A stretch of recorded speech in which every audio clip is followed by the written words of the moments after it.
Now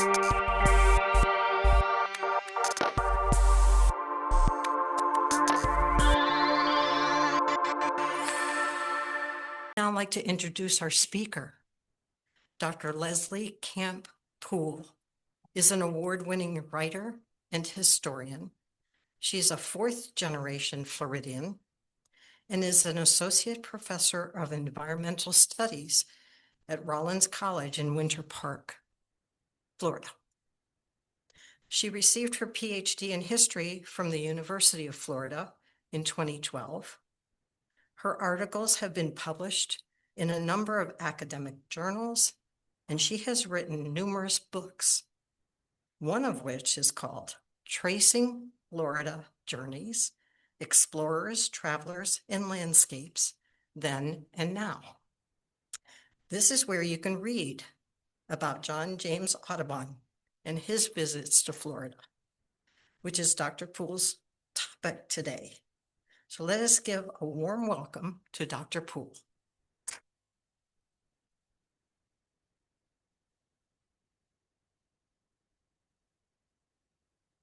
Thank you so much. It's my pleasure to be here. This is my second trip here, and you're such a wonderful group.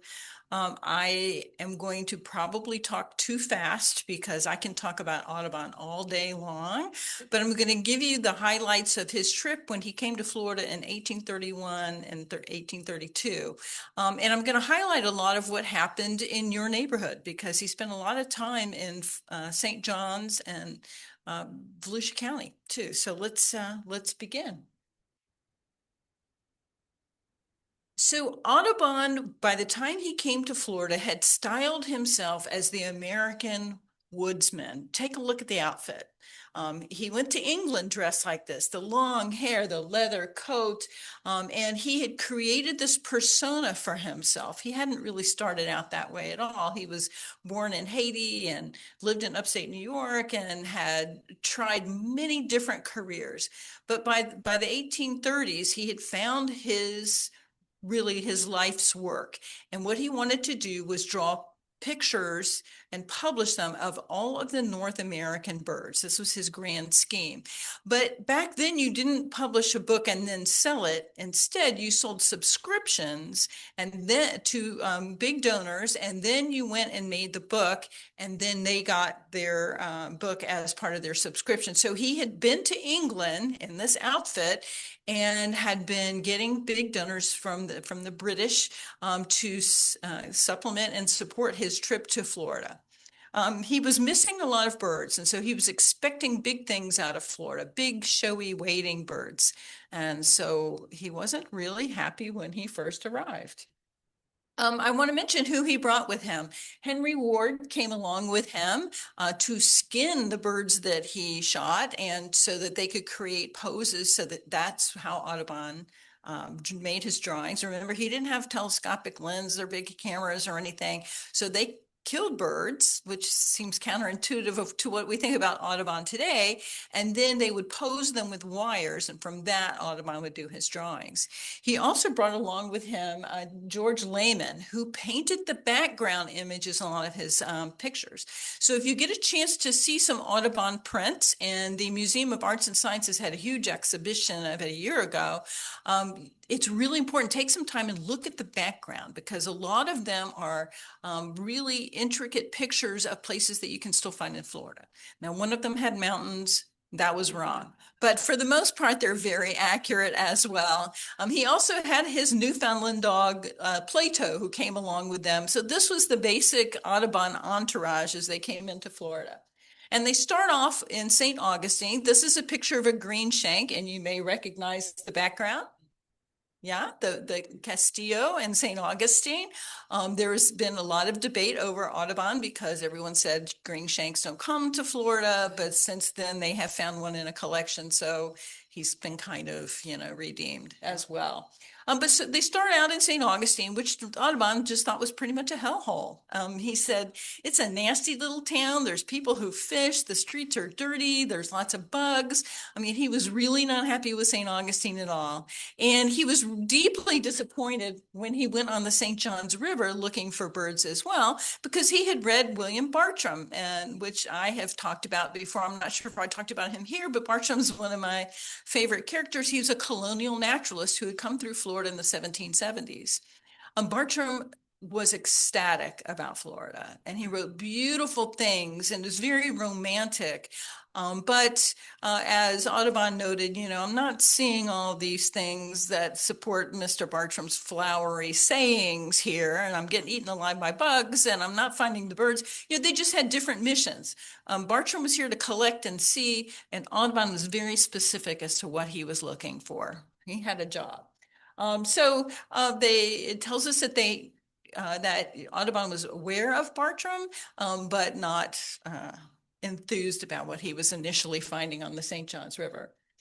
So after St. Augustine, Audubon decided to do some traveling along the coast. And this is East Florida. And so he visited a couple of very well-known people along the way.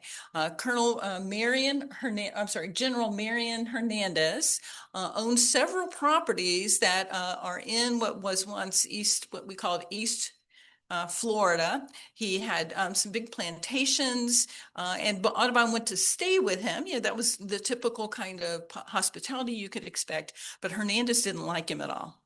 He thought that he was kind of, consider the outfit and all. He just thought he was kind of a poser and not really a legitimate person. He wasn't, wasn't very refined in his lifestyle.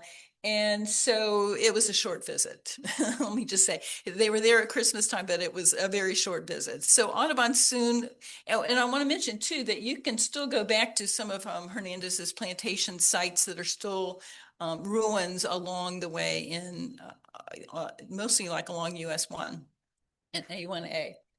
So in Christmas, Audubon leaves Hernandez with his party, and they head south, and they go to what was called Beulahville at the time to go visit a wealthy plantation owner. He was only 25 years old, but he spoke French, and he had one of the finest wine cellars in North America, apparently. And so Audubon was very happy to land there, and they got along very, very well. You can see, I wanted you to see a picture of what a sugar mill would have looked like, because this is what was the center of industry at this site. And these are the old sugar mill ruins that you can find. It's part of a state park now. And it was noisy. It was busy. It was smelly. It was located along the river so that they could transport goods. And so when you visit it today, and it's so nice and calm and quiet, and you can just see the ruins of the mill, at the time it would have been incredibly noisy, and they not employed, but used over 100 enslaved people on the property to accomplish all this work. So these are things we need to remember when we go visit these sites. As well, they also grew cotton and sugarcane and indigo, which was also another really difficult crop to grow. And then you boiled it, and then boiled it down to make goods for dye as well. Over to the far right is a godwit or a snipe that Audubon painted, and I want you to see the background. So they're looking at the marshes. They were depicting those as well. Again, after Audubon leaves, he's in the middle of huge unrest in what's happening with the Native American communities in North America. In 1830, the federal government passed the Indian Removal Act, which mandated that all Native people should be moved west of the Mississippi River. This included the Seminole people who had moved into here in the 1700s.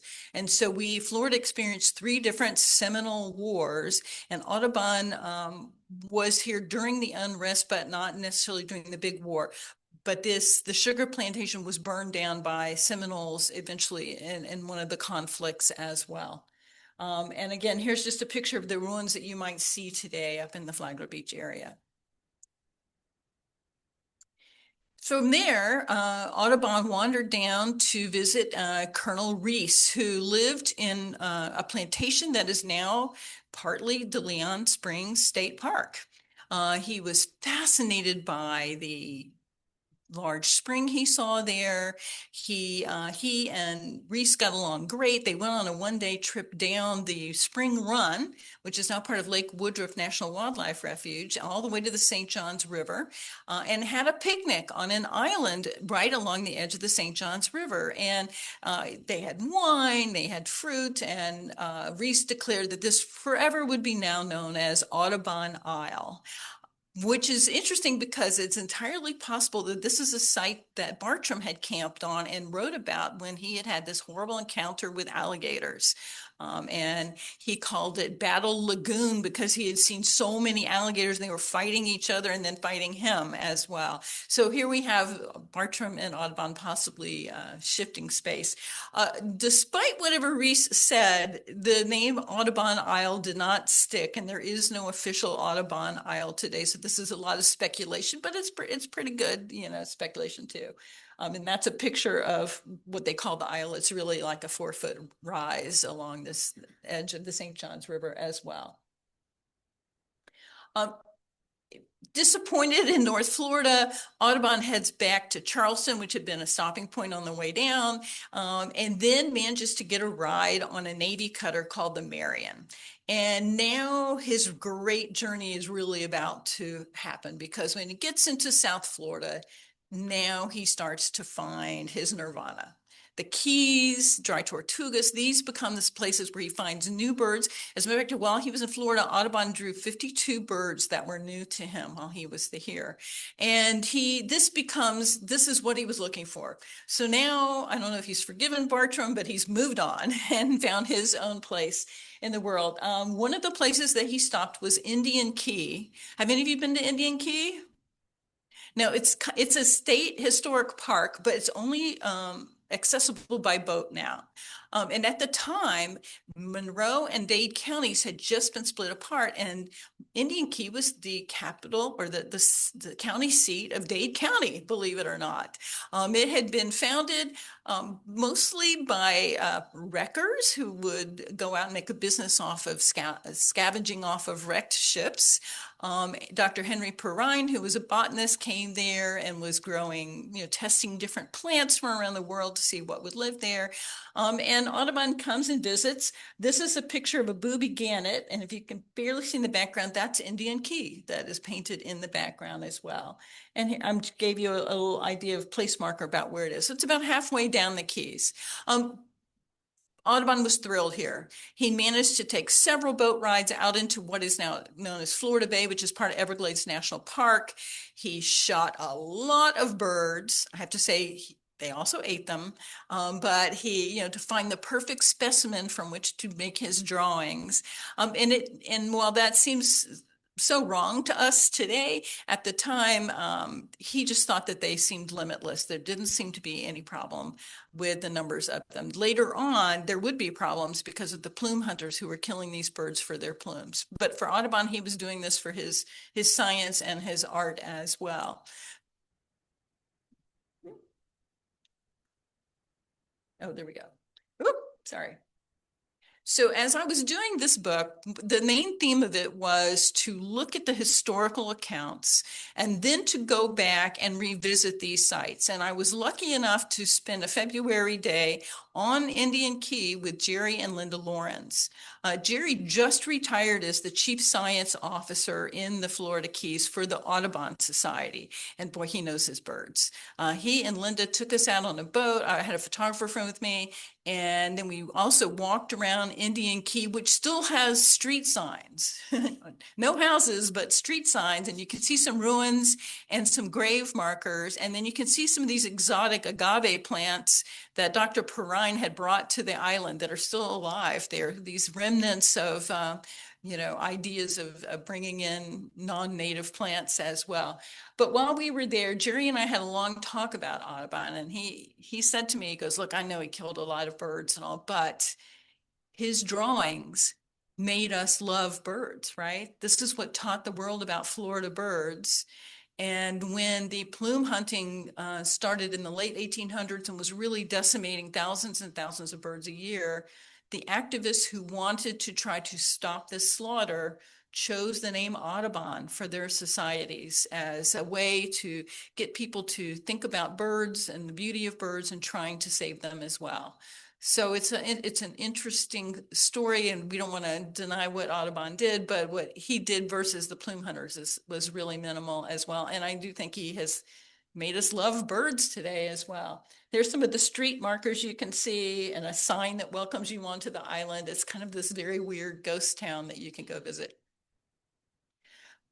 Like I said, in the Keys, Audubon found his great happiness. He spent a lot of time in Key West, where he wrote about the wreckers that lived there. He wrote about the people who were there.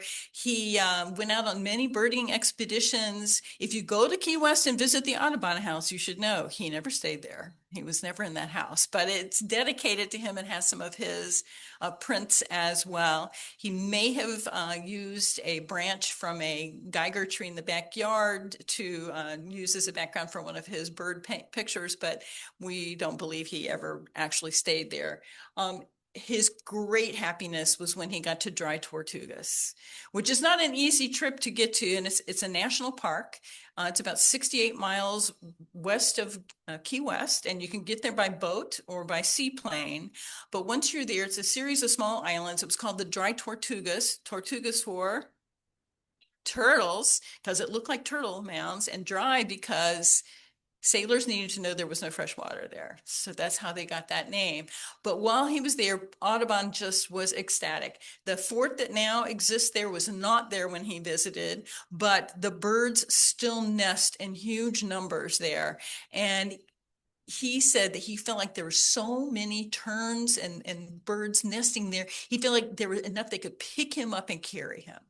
That's how amazing it was. And so when I had the opportunity to go there, I stood on the shores of the island and looked out over the nesting colonies, which are very protected. And I felt like I really had a glimpse of what Audubon had seen. It was really a wonderful moment to be able to feel that kind of kinship in a sense as well, and to see that many birds still doing very well. He never, I noted Marcia's lovely dress today. He never got to kill and draw a flamingo in Florida, but he did see them flying by, which made him crazy because he couldn't, access them.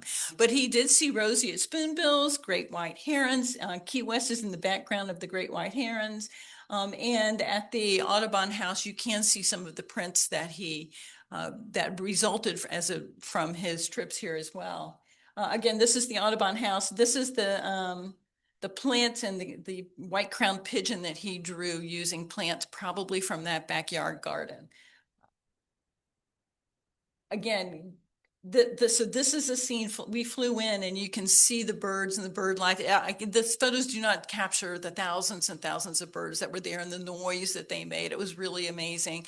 But again, I felt like I was looking at the same thing Audubon had seen. So again, saving birds becomes Audubon's other legacy. This is what inspires the movement that's tried to stop using birds for women's hats.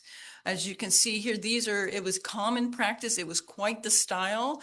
One ornithologist walking down the streets in New York City one Sunday, just on his own, doing a study, saw more than 40 different kinds of birds on women's hats or dresses, little girls with hummingbirds on their hats. I mean, this was what you did, and it was a huge business, multi-million-dollar business for the hat industry, but it was money for the hardscrabble people who were living in the marshes who could make more off of a bird feather than any other product that they could come up with. So this becomes the huge battle in the late 1800s and the early 1900s is to stop the plume hunting and convince women to quit wearing these hats. The Florida Audubon Society was founded in Maitland, Florida in March 1900 by Louis and Clara Domrech. They were snowbirds who came down to Maitland every winter from their home in New York City. They declared their property to be a bird sanctuary. Every morning, Louis would go out and put seeds on the porch and whistle, and the birds would come. They were great lovers. And Clara is the one who decided that we must do something about this. And called together the who's who of Maitland, Winter Park, and Orlando to create the Florida Audubon Society. She died 9 months later. She never got to live to see what Audubon did, but she did see the beginning of new legislation in Florida to protect birds, a growing membership, and very much she is credited with being kind of the force that got it all moving as well. One of the things that Florida Audubon Society did is they hired a warden to help protect all of those keys in the Everglades and Florida Bay that Audubon had hunted in. And Guy Bradley, when he was killed by plume hunters in 1905, becomes a national martyr. And it really shifts public opinion about birds and this whole industry here as well. So really trying to get to save the birds was a marketing campaign. And if you think about it, maybe Audubon was the first marketer because of his bird books as well. By the 1920s, much of the plume hunting had ceased because of laws, because of publicity, because of peer pressure, and also because prostitutes had started wearing these plumes in their hats, which no one wanted to have happen. And if you think about it, the rise of the car, you couldn't wear these big hats inside of a car driving around too. And with the 1920s, young women cast off all the clothes their mothers had been wearing, right? And went with much more minimal styles. And so these big hats were not to their liking. So that was really the impact of Audubon today is something no one would have ever recognized. They still advocate for saving birds, but they also advocate for saving habitats. As you may be aware of, they have bought up lands, they have preserves around the state of Florida. And I think Audubon himself would be amazed at the fame that has come from him being associated with a conservation group as well. This is part of my book that thank you, Marcia, for mentioning. There's a chapter on Audubon. There's a chapter of lots of other travelers who came through: Bartram, John Muir, Marjorie Kinnan Rawlings, or Neil Hurston. And I don't have any with me today, but they're easily bought, please, through your local bookstore. So thank you so much.